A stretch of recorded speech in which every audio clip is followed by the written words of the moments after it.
How do you have a conversation with your partner about safer sex?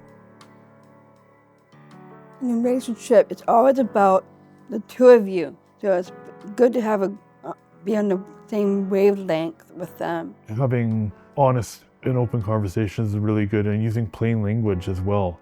Personally, I like to do that before we're actually having sex, because when you're in the moment, it can sometimes feel odd to just stop and go like, oh, hang on, time out, let's talk about. So I think it's sometimes better to have those conversations before you actually go to bed so that everyone's on the same page and it's not like a surprise or something Questions like are good, right? Yeah. Yeah. Safe sex is really important so that you don't get very bad infections and stuff like that. So like condoms are a must, and other things that protect you. I might want to know what kind of precautions they like to take.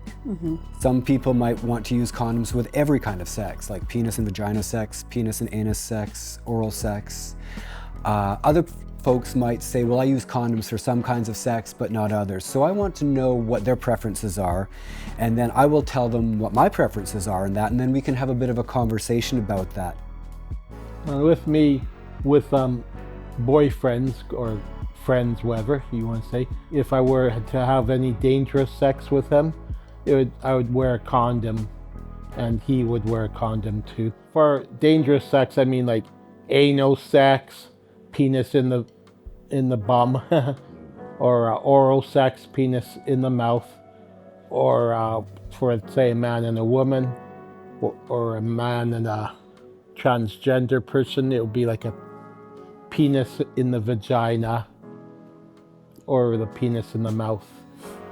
In other words, it's like insert card. Yeah, that's a good way. Insert card. I like you, Mark. You're funny. But if we're just masturbating each other, then I don't really feel we need a condom.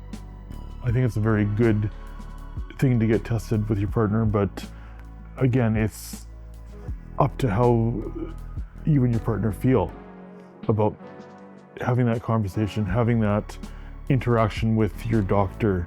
Yeah, you could go get tested at, let's say, the HIM office, or maybe get a blood test, urine test from Life Labs if you want.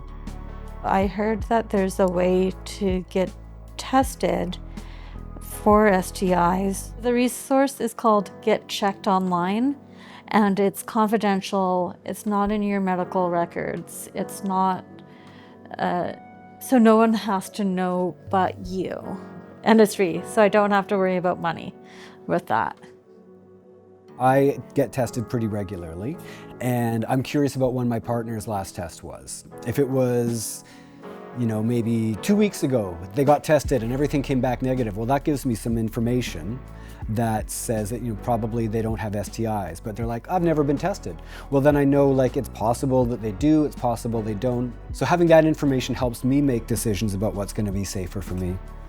I guess the last thing I might be curious about is whether or not this person's having sex with other people besides me. Like if I am dating somebody but they're dating other people, then I might want to use condoms for more things. Whereas if I know that, they're only having sex with me and I'm only having sex with them and neither of us are having sex with anybody else, then we might make some different choices around when we use condoms and when we don't, right? Yeah. Yeah.